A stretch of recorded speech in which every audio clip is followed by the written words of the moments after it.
So if you're talking about more people, Markdown is a must. It needs to be Markdown because that's the only thing that I think that we can all agree that it's simple enough. AciDoc is great, but I understand how that can be complex for some people because we don't want people spending time to learn how to do stuff. This is DevOps Paradox, episode number 139. Is Markdown good for documentation? Welcome to DevOps Paradox. This is a podcast about random stuff in which we, Darren and Victor, pretend we know what we're talking about. Most of the time, we mask our ignorance by putting the word DevOps everywhere we can and mix it with random buzzwords like Kubernetes, serverless, CI/CD, team productivity, islands of happiness, and other fancy expressions that make us sound like we know what we're doing. Occasionally, we invite guests who do know something, but we do not do that often since they might make us look incompetent. The truth is out there, and there is no way we are going to find it. P.S.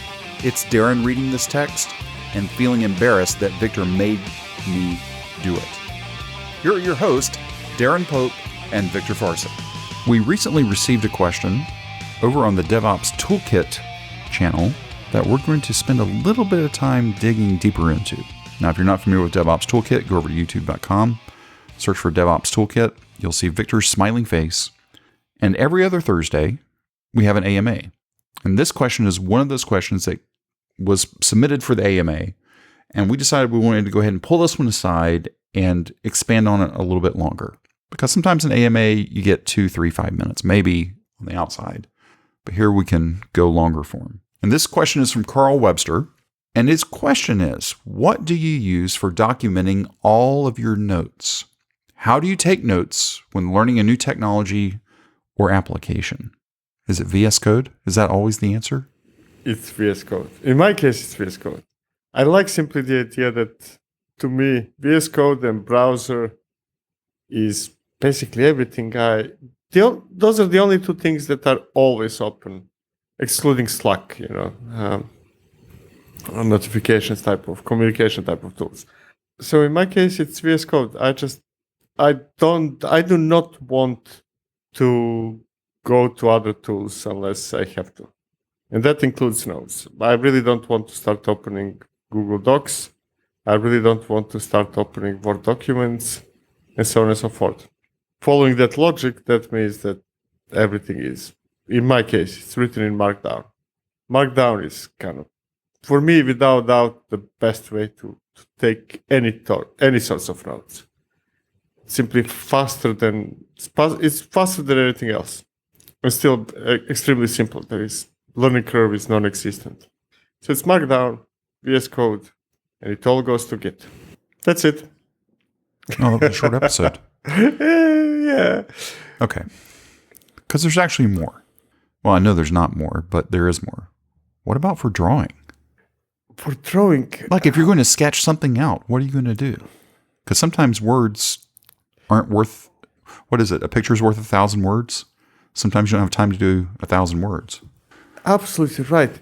It's just that I have a problem writing.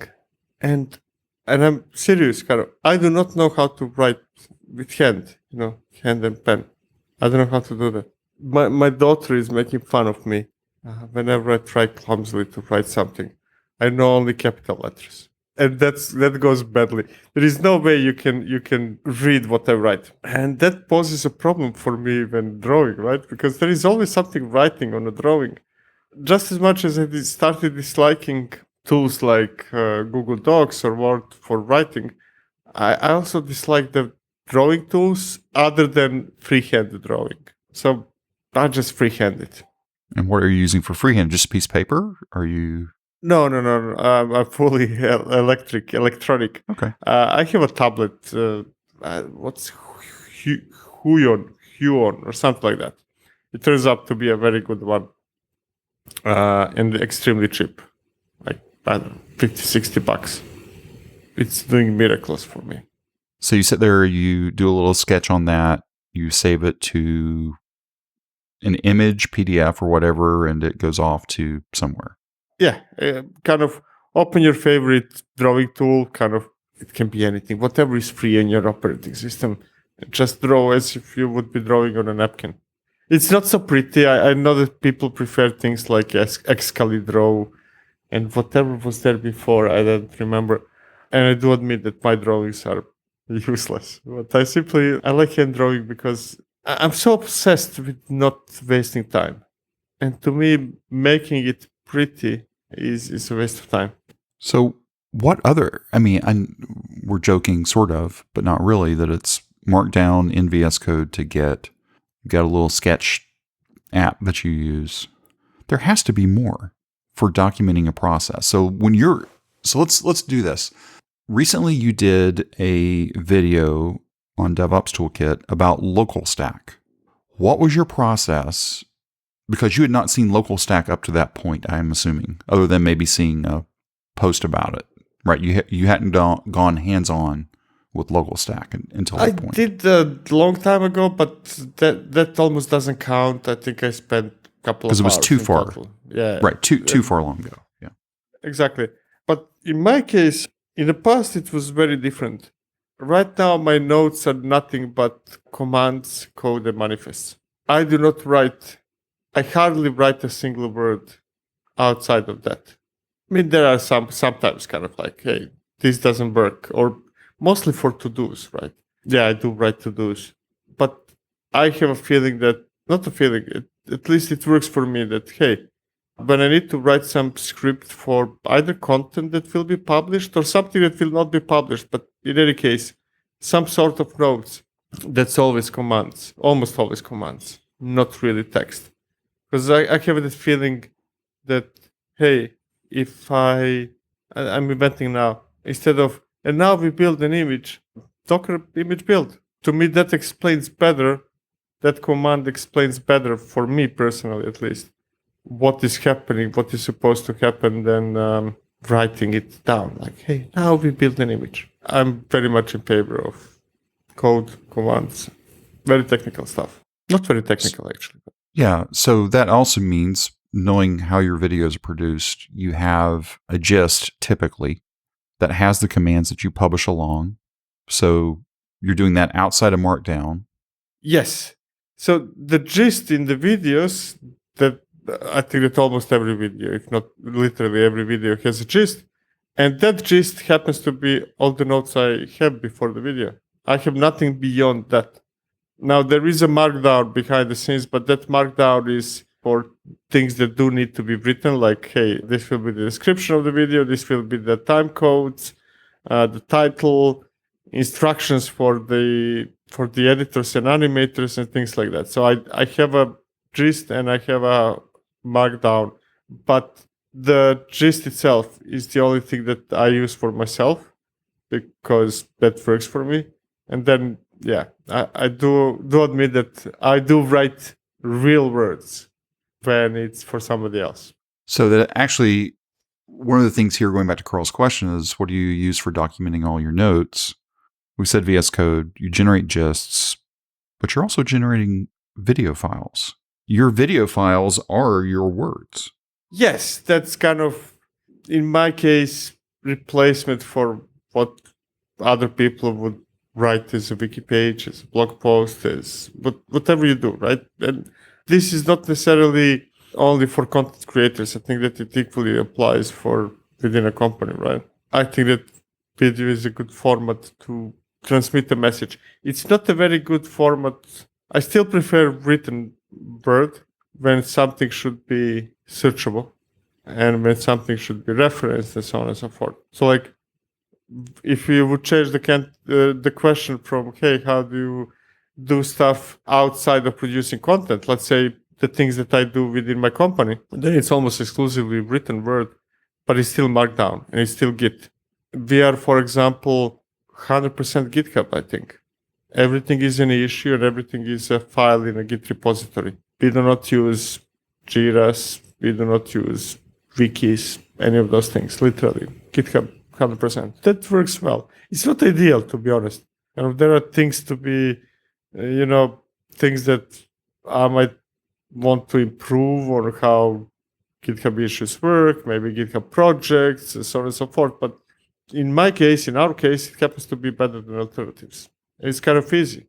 various stuff in GitHub. If you don't know what GitHub is, then we employed you by mistake. So you said you do have to-dos. How do you do your to-dos? Open square bracket, space, close square bracket, and some text. So literally, even your to-dos are Markdown. You're not using a to-do app at all. You just scratch it out. And for example, in issues, I like using templates in issues. And those two, almost always templates have kind of that type of to-do list. And that's just brilliant in GitHub because you don't even need to edit it. You can go directly to the issue, click it, and GitHub updates document for you. So that's interesting. So you're using GitHub issues for some things, not everything, but... Yeah, but when it's only me, for videos, then it's... No, I just push to GitHub. I do not use GitHub features. Right. So no issues, no branches, no pull requests, none of those things. Right. But you probably have a template document that you're starting with when it's just you, right? Because it's like, okay, here's the next video. This Markdown template is my video template that has typically 100 lines in it or something, just whatever it is. And correct. You copy that as a starting point and then start going through it. Exactly. It's a file that I literally copy-paste and change the name. Right. Which is the same way we do the website for DevOps Paradox. We copy that, make the changes as necessary, and off we go.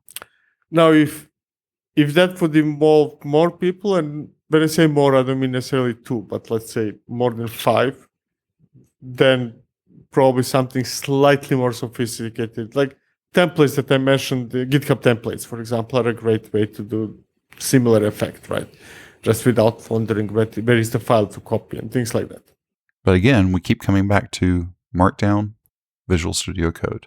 I would say that it really depends. So if you're talking about more people, Markdown is a must. It needs to be Markdown because that's the only thing that I think that we can all agree that it's simple enough. AciDoc is great, but I understand how that can be complex for some people because we don't want people spending time to learn how to do stuff. And Markdown is something that, I don't know, let's say that you're a salesperson.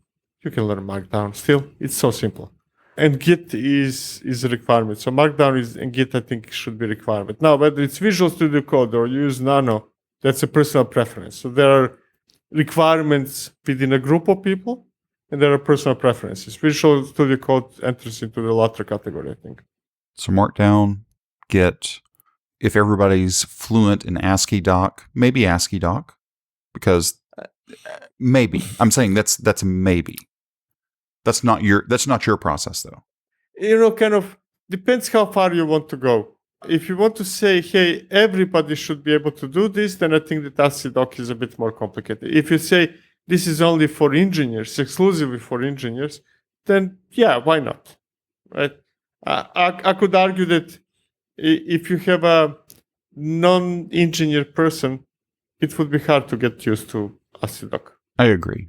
But I tell you what, using AsciiDoc to generate documentation is great. That's where Markdown starts to fall over a little bit. A lot, actually. Oh yeah. I was still kind of, in my head, I was thinking still more about the notes and stuff. But if you're talking about documentation that is, I would say, public facing, maybe? Public facing. I was about to say customer facing. Public facing is a better expression. If it's public facing, then we are talking about that looking professional, about having certain features and stuff like that. And then, yes, we're talking about AsciiDoc. Yes, public facing documentation, AsciiDoc is a good choice. Internally, I think it might be a bit overkill because if you don't care anymore that much how it looks and feels and things like that, but only how useful it is, realistically, you need bold, link, and a header, and a code snippet type of entries. That's what majority of us need. It's just that that's not enough when it's public facing because it's not only about being useful, but if you say, hey, my eyes heard how ugly this is, you walk away. But again, Markdown. Why? Some people, it's like, oh no, I need to get Notion. I need to get Evernote. I need to fill in the blank. And if that works for you, great. I think the key part to all of this is it's got to be available to you wherever you could potentially do work, right? I got comments of people telling me, and I did something that I did not even notice that I'm doing. I'm using Markdown in things that do not support Markdown without thinking. So if you go to YouTube comments, you will often see that the command is surrounded with ticks. Ticks are not formatted as code in YouTube comments. They stay being ticks. And 2 stars continue being 2 stars. They do not put stuff in bold. It's just that my brain switched to Markdown so much that I do not even notice that I'm using it. Once you get used to writing Markdown, it's hard to not use it. I mean, heck, even Slack supports a good set of Markdown. Yeah. The important part. Yeah, like bolding, right? I need to bold. Okay, I'm going to put the stars on it, or I can backtick to get a call out for the command. Yeah. Once you start using Markdown, it can go a long ways. And really what I was going for, and a lot of tools do support Markdown, and systems do support Markdown, but it's just being able to take it anywhere, I think, is the key part. You get fed up with VS Code one day, and you decide, you know what? I'm giving up. I'm going back to Emacs full on. Well, great. You don't have a file format problem. It's just a text file at that point. Exactly. I think really that's the key part, right? Just, it should be in plain text. Exactly. Even if you do not format it as Markdown, even if you see it as plain text, it still works. In plain text having 2 stars to something surrounded with 2 stars to show it as being important, which happens to be formatted as bold. But it still works, like this is important in plain text, right? And ticks still work, kind of like, okay, if you know what it is, hey, okay, so that's a code snippet. It's not formatted differently, but it gives me a good indication that, okay, so this is the part I should copy. Excellent. The only thing that maybe doesn't work perfectly in plain text when written as Markdown are links, maybe. Yeah, because that gets a little loud. And even, well, you'd have to do it correctly, but getting the headings, I guess, would be the right word for this.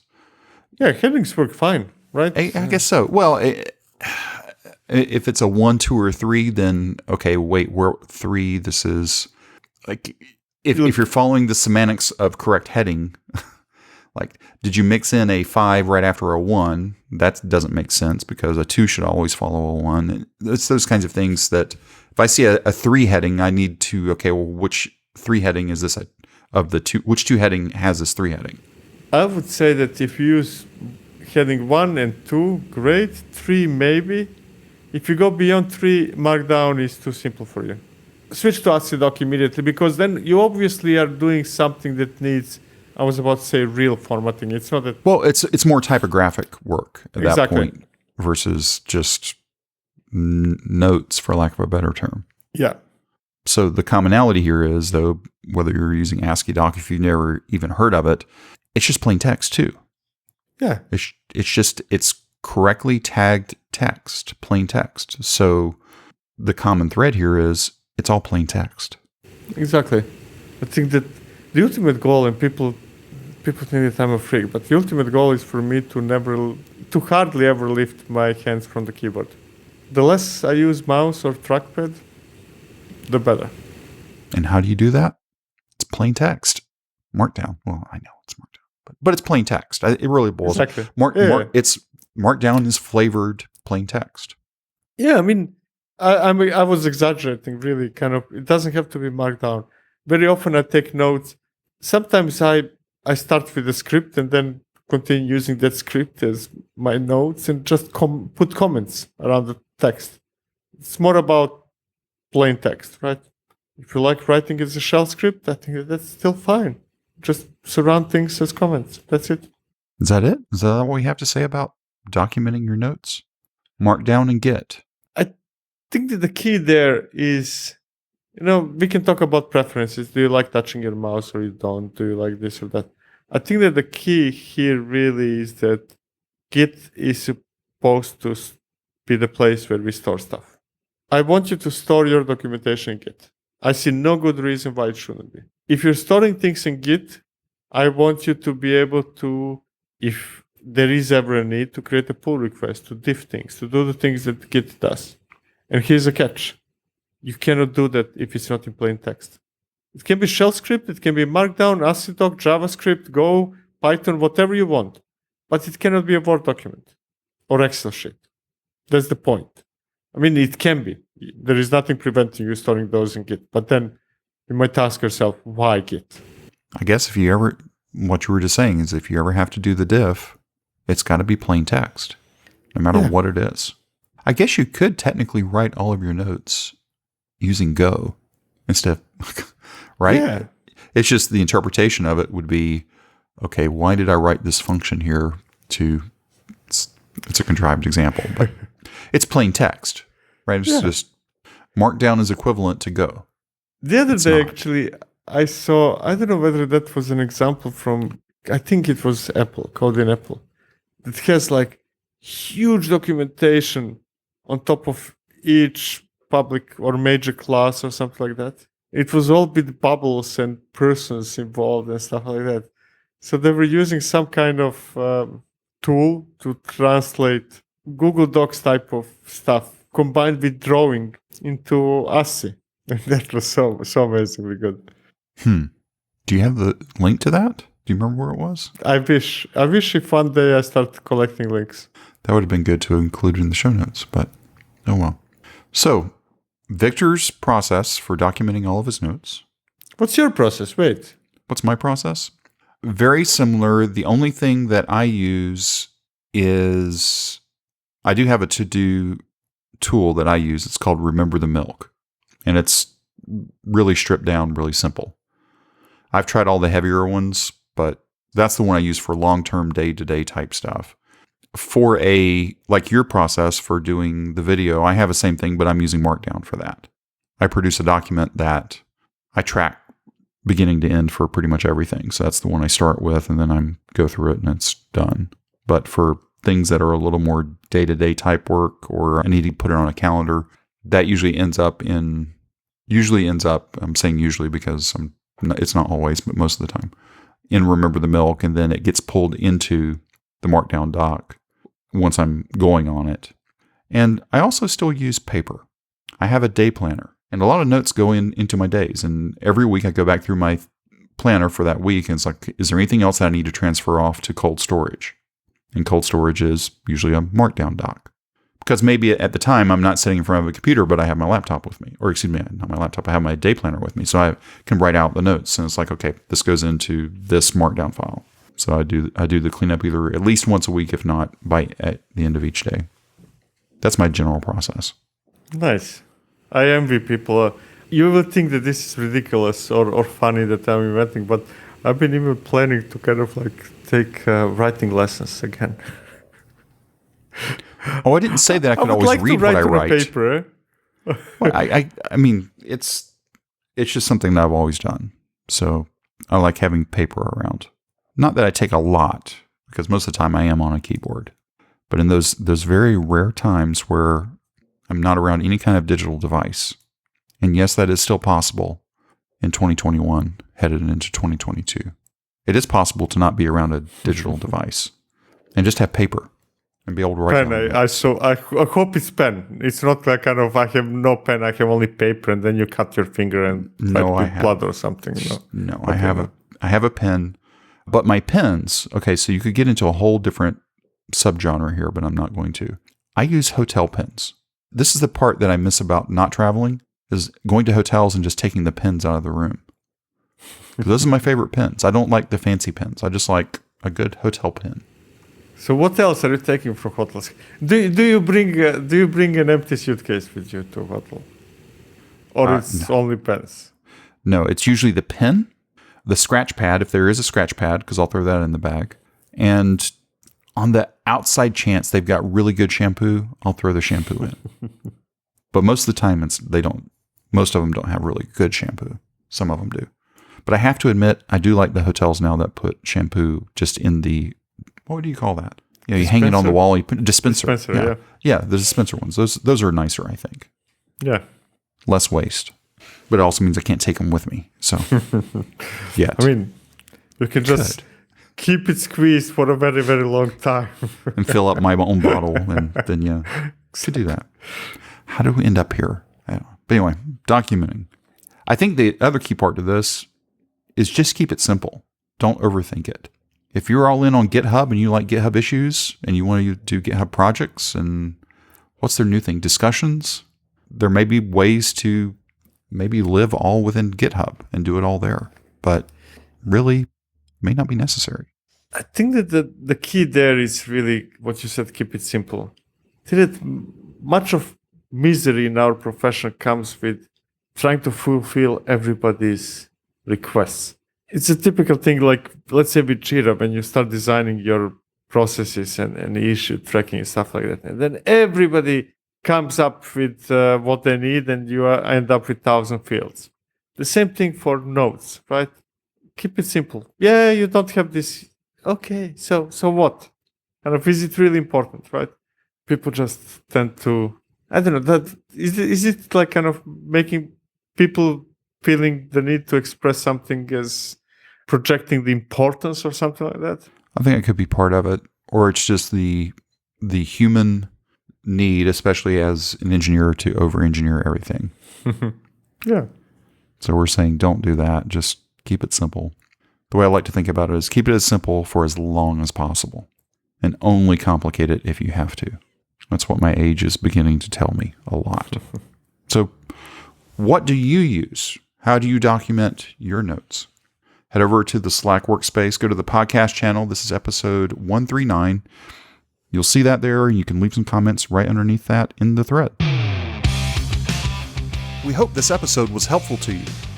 If you want to discuss it or ask a question, please reach out to us. Our contact information and a link to the Slack workspace are at devopsparadox.com/contact. If you subscribe through Apple Podcast, be sure to leave us a review there. That helps other people discover this podcast. Go sign up right now at devopsparadox.com to receive an email whenever we drop the latest episode. Thank you for listening to DevOps Paradox.